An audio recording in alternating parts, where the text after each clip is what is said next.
So as our kids are leaving, maybe you should be jealous of them this morning. You're probably jealous of them every week because they get like a nice short 10-minute lesson from Pastor Holly, which is probably more concise than what you get from me. So maybe you're jealous of them. But in case you're curious this morning, if you're a little chilly in this room, all 3 furnaces that facilitate this room went out this morning at some point. So sorry about that. So sit closer to your neighbor if you know them well. If you don't know them well, get to know them well. There are moments in life when we choose to make decisions or choose to not make decisions that have pretty radical impacts on our life, right? Sometimes, how many of us, if we're honest, we think about moments where, like, you passed on doing something that you thought you probably should have, and you didn't do it. And how many of us look back and go, oh, if I had just done that, whatever that was, it would have been better. And I know I should have, but I didn't. The same was true for a guy named Peter Parker. And yes, I am talking about that Peter Parker. You know, the one that's Spider-Man? It's like a whole new movie came out. Haven't seen it. But, right, if you don't know the story of Peter Parker got his superpowers as Spider-Man. And he was trying to make some money for his family. And he went and he competed in this wrestling tournament. And he was supposed to win at like the 3rd round. And he won too quickly. And so afterward, he went to the promoter to get his money. It's supposed to be like $3,000, and the guy gave him $100. And he goes, What are you doing? You're like $2,900 short. And he goes, hey, I told you 3rd round to win in the 3rd round. You won too fast. Sorry. Peter goes, I need that money. And the guy responds, not my problem. Well, fast forward a few minutes, and if you're watching the film, I don't know about the comics, I haven't read those, but in the film, like, what happens next is a thief shows up in the room where the promoter is and steals all the money and runs to the elevator where Peter Parker is standing, and the thief gets there, and Peter could have easily done something to stop him. And he doesn't. He lets the guy get in the elevator. The security guard goes, what are you doing? You could have stopped him. And then the promoter shows up, and he says, what? You could have easily taken that guy. And he looks at the promoter, and he goes, not my problem. And you think it's kind of this funny gotcha scene, except what happens next. Peter is walking home, and he sees this crowd of people, and he sees this guy laying on the ground. It happens to be his Uncle Ben. His Uncle Ben's been carjacked and shot, and he dies. Only for Peter to find out that the guy he didn't stop at the elevator when he could have is the same guy who killed his uncle. Now it's his problem. Right? That's a fictitious story. It's not real, but I can't help but think for many of us, that's kind of how life is. Not my problem until it is. Not my deal, not my issue, not my thing, not for me to take care of, right? What are the things that we could have done? We could have forgiven someone and chose not to. We could have helped someone but abstained. We could have modeled generosity or any number of other things. We could have done this or that, and not my problem. So I do nothing. But here's the problem for us. These moments that are not my problem, moments that we don't take care of, sometimes have impact on our life because we go, that wasn't really my issue, but it ended up impacting me in a way I never saw coming. And our life is defined over and over again by all the decisions that we make. They reveal our character, they reveal our integrity, the decisions we make when no one is looking, those things reveal who we really are. We're kind of wrestling in the office, like, what does it mean to say you're defined by your decisions? Or are you defined by your decisions? Here's what I would say. All of our decisions in our life have shaped us to where we are today. Now, they don't have to be the defining future of our lives either. But they do reveal our heart. They reveal who we are. They reveal how we live. And so we've been talking about the way in which, what's it look like for us to recognize that, especially in the Old Testament, there are flawed heroes. Spider-Man, flawed hero. Not my problem until it was. Last week we talked about Abraham, and he had lots of flaws in his life, but when push came to shove, he chose rightly. Wasn't perfect.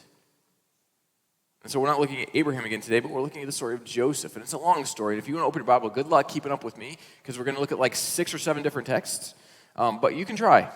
They'll be on the screen if not, and you can follow along with me. It's like 8 chapters in Genesis, so we'll try, right? But But Joseph's story is an interesting one, right? So we know about Abraham, and then he has a son named Isaac, and then Isaac has a son named Jacob, and Jacob gets a new name named Israel because Jacob wrestled with God, but he also was kind of like conniving and stole his brother's birthright. Like, it's a whole messed up long story. You think your family's bad? Read their story.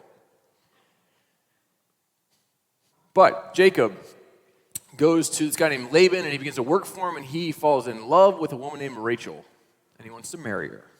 It's kind of what happens usually when you fall in love with someone. And Laban says, sure, work 7 years for me, and you can marry my daughter Rachel. Laban thought 7 years felt like nothing because he was so in love. Except when he got married, I don't understand how this part of the story works, it's a whole other conversation, finds out the next day after the wedding that Rachel is not Rachel, it's Leah, her sister, because she was older. And so Laban says, well, here's how this works. You have to get the older one first, sorry. But if you work 7 more years, you can have Rachel too. Whole different world, not trying to defend it, but just the reality of the world, right? So he works 7 more years, so 14 years to have Rachel and Leah. So now here's the problem that you can imagine is going to happen. If you want to marry one sister and you get stuck with the other one, you're probably going to have a favorite. So I just marry one. Much better idea. And Jacob does. He has a favorite. It's Rachel. Rachel doesn't seem to get pregnant. Leah has babies. He has babies by 2 other women. He's married a whole other culture, right? And finally, Rachel has a baby boy. And his name is Joseph. And he is his dad's favorite because it's from his favorite wife. And here's where we pick up the story. Jacob lived in the land where his father had stayed, the land of Canaan. This is the account of Jacob's family line. Joseph, a young man of 17, okay, he's a teenager, keep that in mind, was tending the flocks with his brothers, the sons of Bilhah and the sons of Zilpah, his father's wives. And he brought their father a bad report about them. So he tattles on his brothers, okay?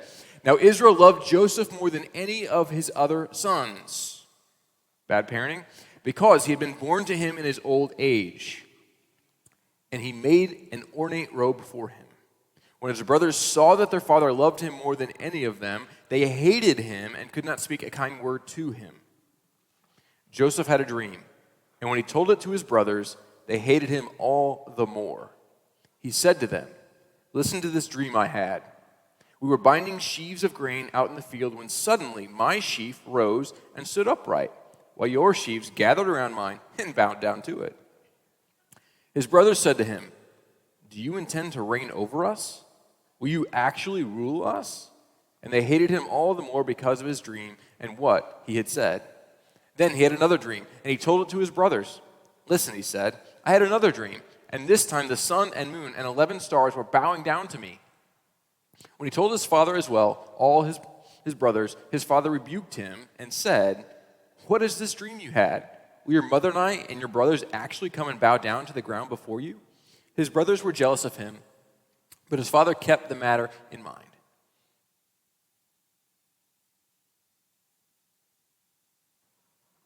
Now you notice, Joseph didn't necessarily do anything wrong to his brothers.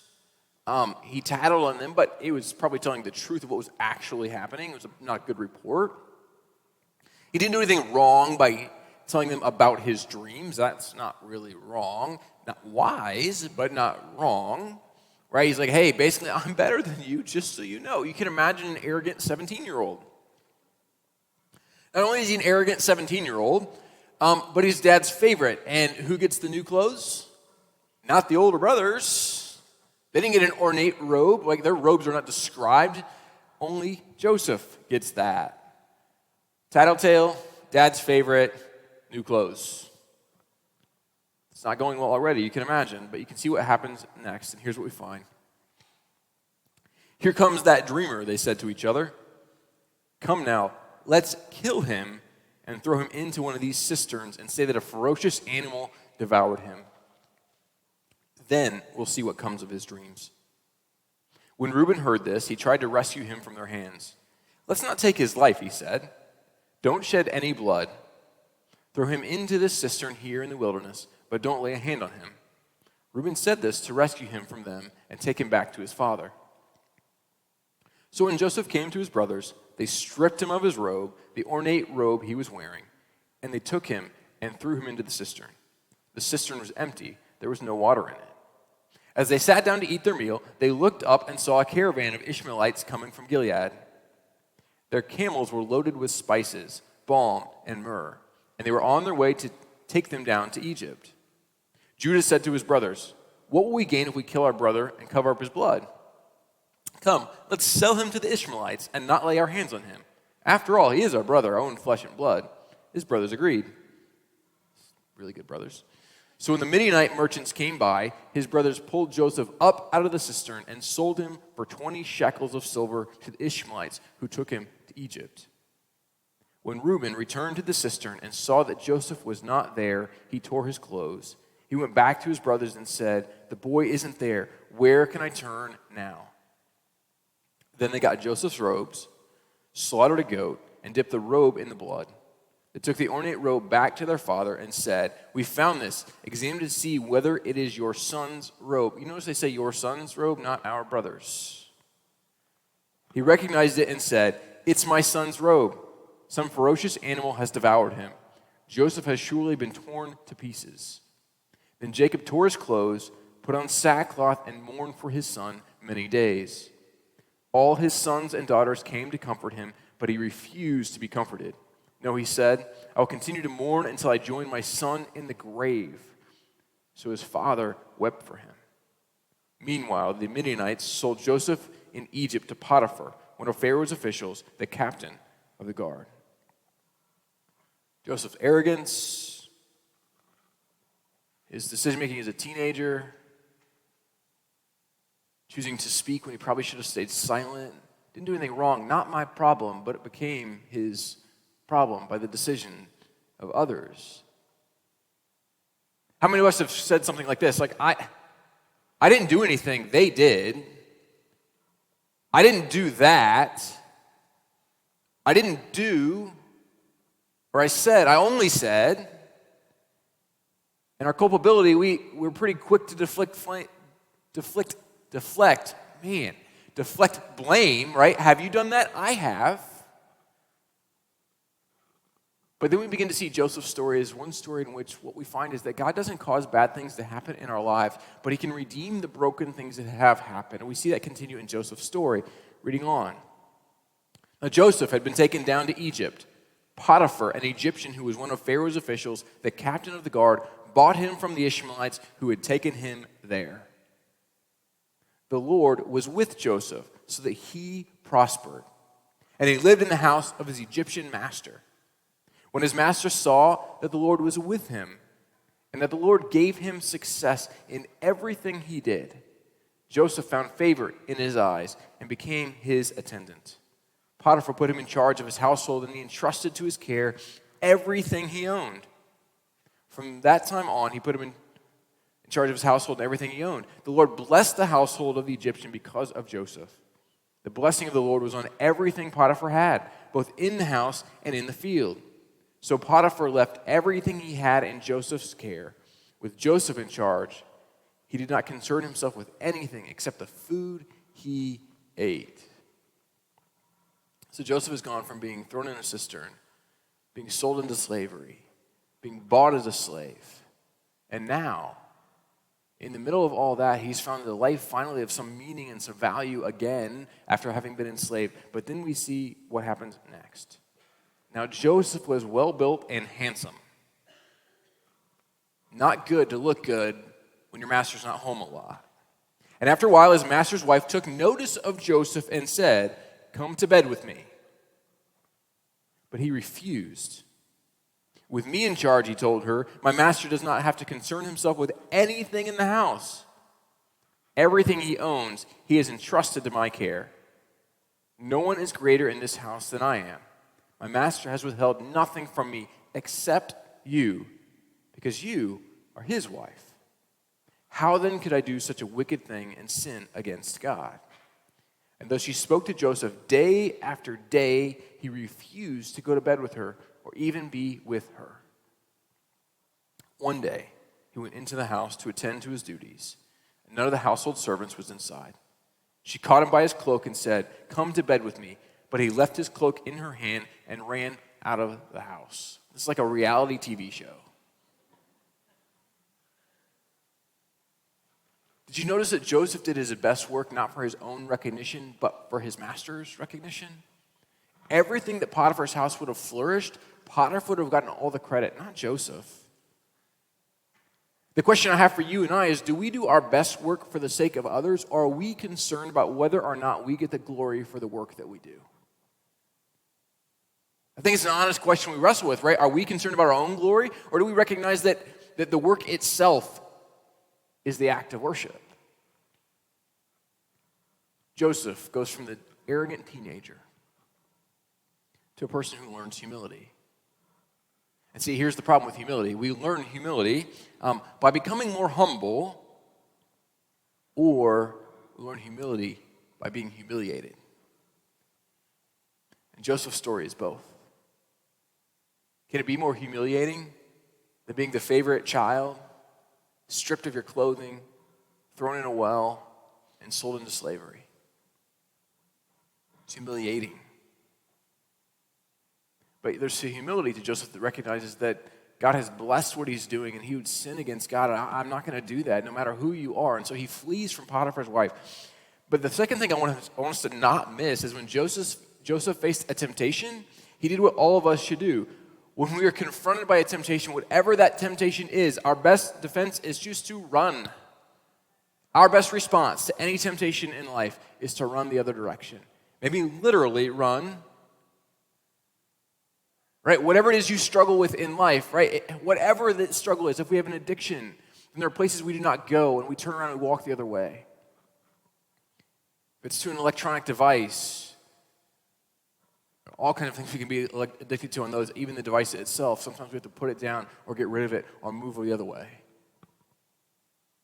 Whatever it is, we have to turn and run the other direction, because otherwise, if we just dwell on that temptation, we'll find that we're drawn in. And Joseph knew himself enough to know that I've got to run the other direction. And so we begin to see Joseph's character is being shaped and changing. Because character is seen when no one is watching, and it may cost you something. No one would have known if Joseph went to bed with Potiphar's wife. There was no one else there. But Joseph would have known. And who he desired to be would have no longer been who he was. It was a decision. It was a defining moment in his life. And he wasn't going to make that decision again. Joseph did the right thing. Joseph honored his boss, and he honored God, and it cost him everything. So what happens? Potiphar comes home. Wife says, "Hey, look, I've got his clothing. He came onto me. What are you going to do about it?" So Potiphar's like, "Man, this guy was such a great employee, but this is flying too far. You're out." He throws him in prison, in the Pharaoh's prison. But in the middle of that, I want us to not miss something. Where Joseph goes, he's been humiliated again. But the important thing for us is this: there is no place that you or I can go. There's no place we go where the presence of God is not already there. There is nowhere you and I go that we have to worry about whether God is present or not. So Joseph's in prison.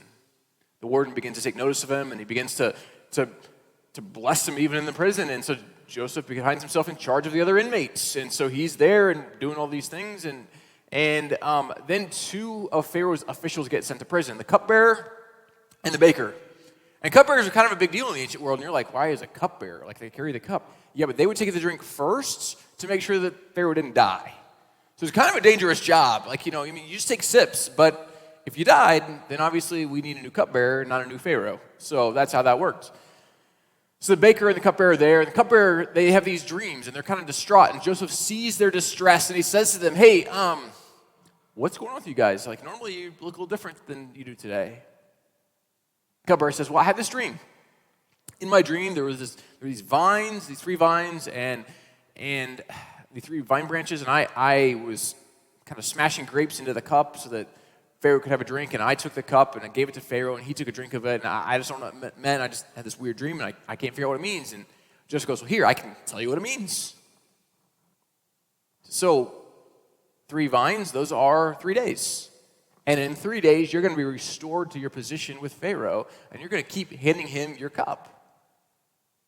It's like, oh, sweet. I like this dream. So the baker hears this dream and goes, well, then I'm going to tell you my dream for sure, because if he got good news, mine's probably going to be good too. So here's my dream. On my head, I had 3 baskets of baked goods for Pharaoh. But the birds kept eating them. They kept eating the baked goods on my head, and that's the dream. So what's that mean? And Joseph says, well, got bad news for you. You probably shouldn't have asked me what that dream meant. Here's what it means. In 3 days, you're going to have your head taken from you, and the birds are going to eat your flesh. All right, good talk.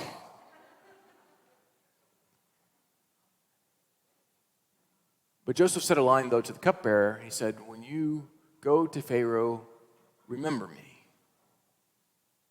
Remember me. And the question I have for you and I, because the cupbearer goes to Pharaoh and he doesn't remember him. For you and I, the question is this: how many times have we done something for someone? Have we gone out of our way and they didn't even say thank you? They didn't even say thank you for what we did.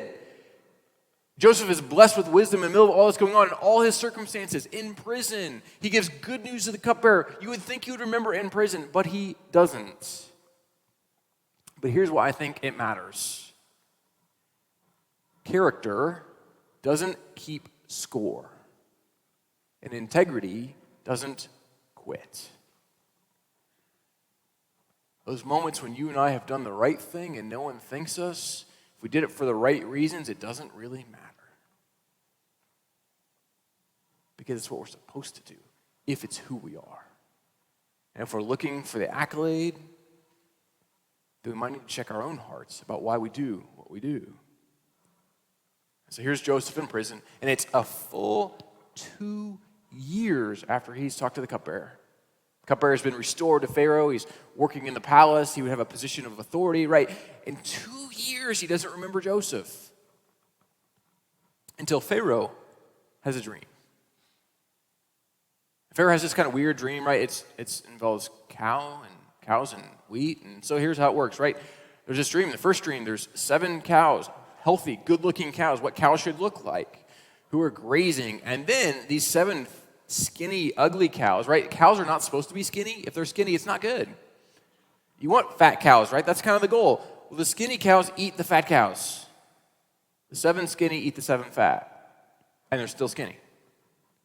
The other part of the dream is there's this beautiful, grain that grows. These seven grains grow up, and then they're swallowed by 7 weak or thin-looking pieces of grain, and you're like, that's weird.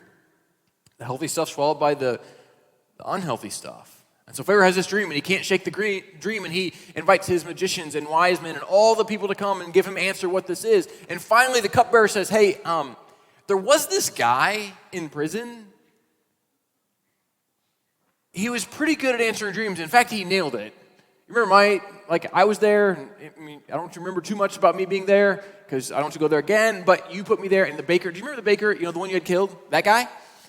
He knew our dreams, and he was right.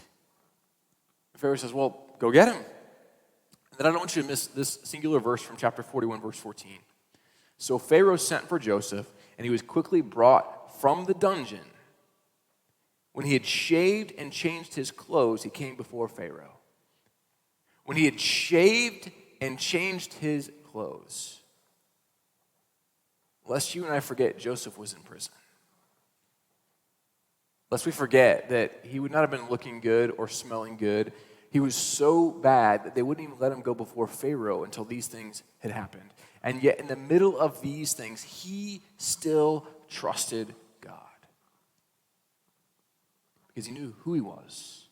Because his character mattered. His integrity mattered to him.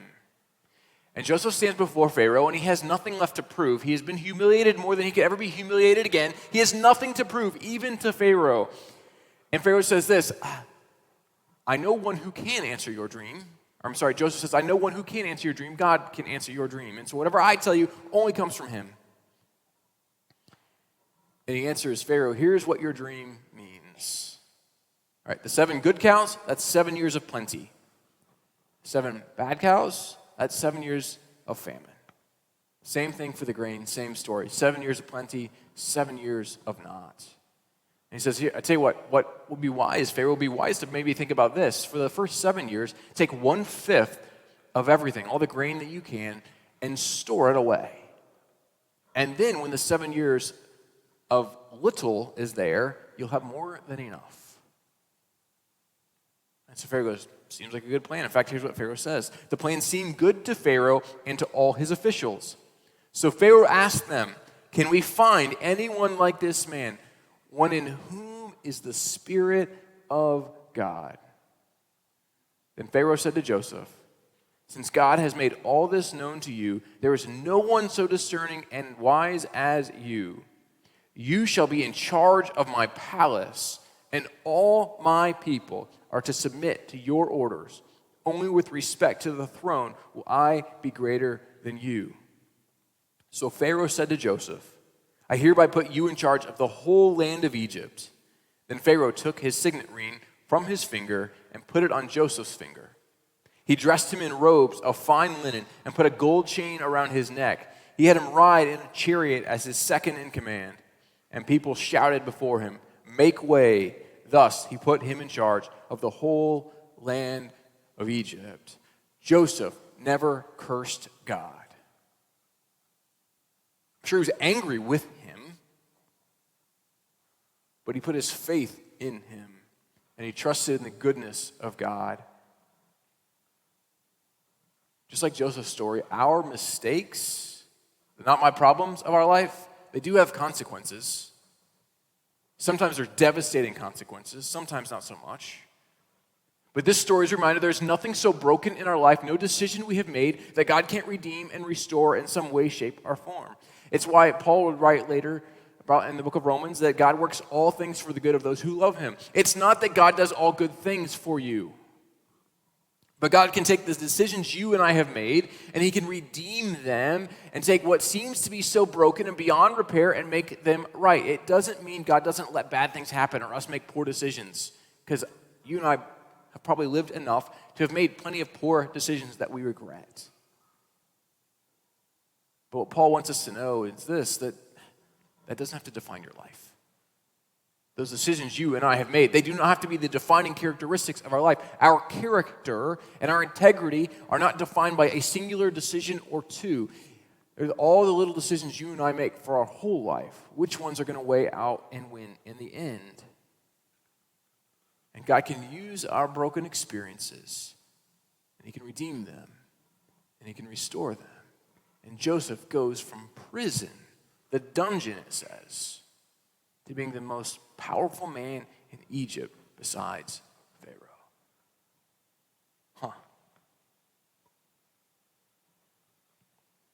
Here's what we see next. When the famine had spread over the whole country, Joseph opened all the storehouses and sold grain to the Egyptians, for the famine was severe throughout Egypt.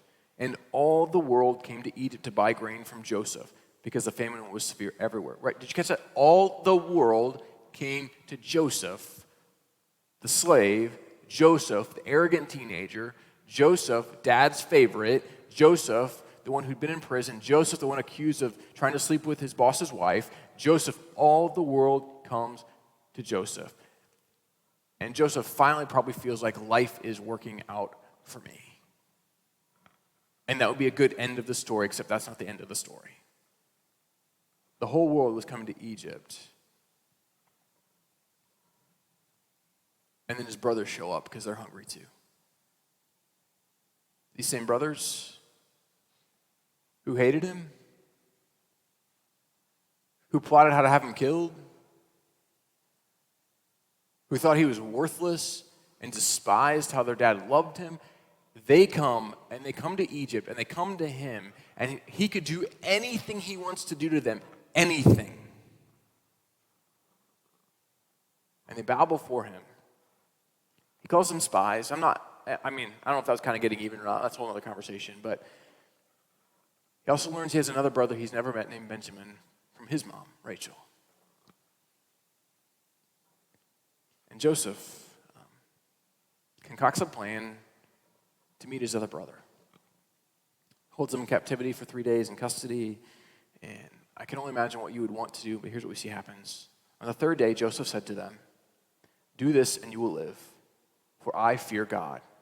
If you are honest men, let one of your brothers stay here in prison, while the rest of you go and take grain back for your starving households. But you must bring your youngest brother to me, so that your words may be verified and that you may not die."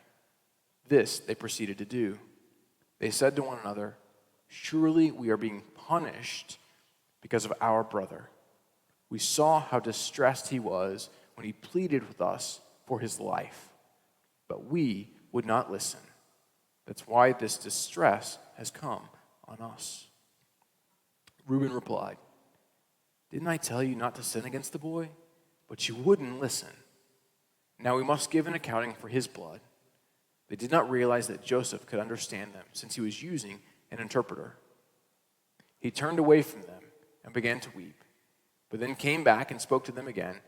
He had Simeon taken from them and bound before their eyes. His brothers acknowledge we never should have done what we did. And Joseph can do anything he wants to do, and he does something that doesn't make sense. He fills their bags with the silver they used to pay for their grain. And he sends them on their way. Right? I don't know if you and I understand this well enough. Especially in the ancient world, retribution was the only form of justice people practiced. Getting even. Retributive justice, an eye for an eye. And Joseph practices one of the first examples we ever see of this in the scriptures, restorative justice, which is the justice of God.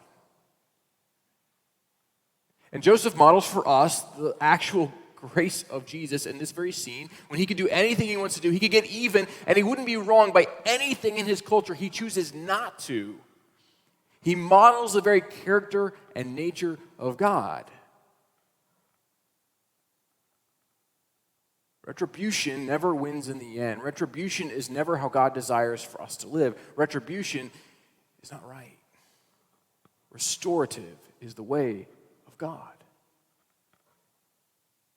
The brothers arrive home. They see they've got all their silver. They're kind of worried. They're like, "We're never going to get our brother back. We left one there." And Jacob, the dad, is like, "Well, you're not going back to Egypt. I am not sending Benjamin there. I've lost one son. Now you left another one there. You're not going again. That's final." I mean, these are grown men, by the way. They're not like little 5-year-old kids. Like me telling my 11-year-old son, "You're not doing that. It's final." He's going, "Okay, your dad." Like my 31-year-old son, which I don't have, right? Then he'd be like, "See you later."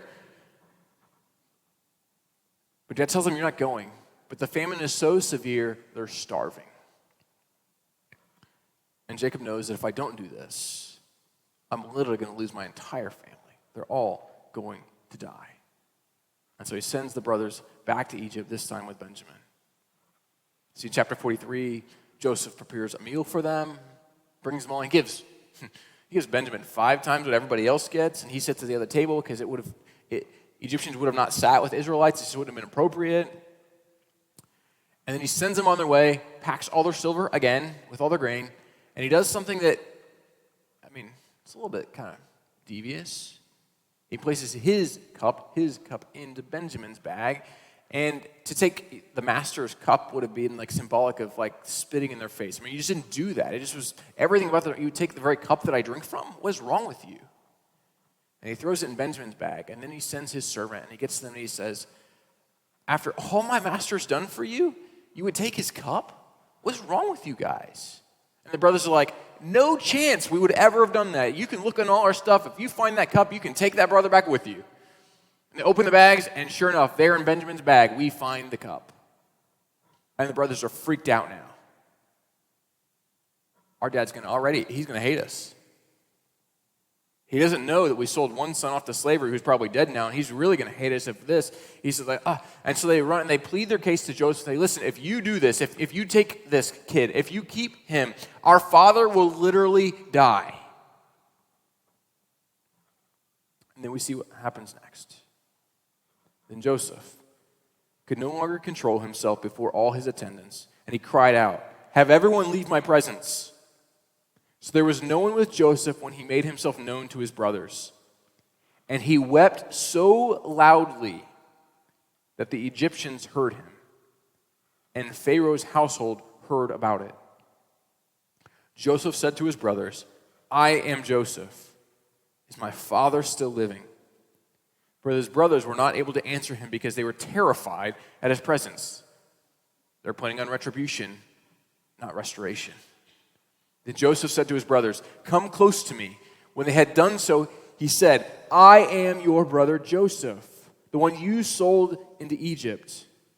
And now, do not be distressed and do not be angry with yourselves for selling me here." Wait, don't be angry with yourselves? I forgive you?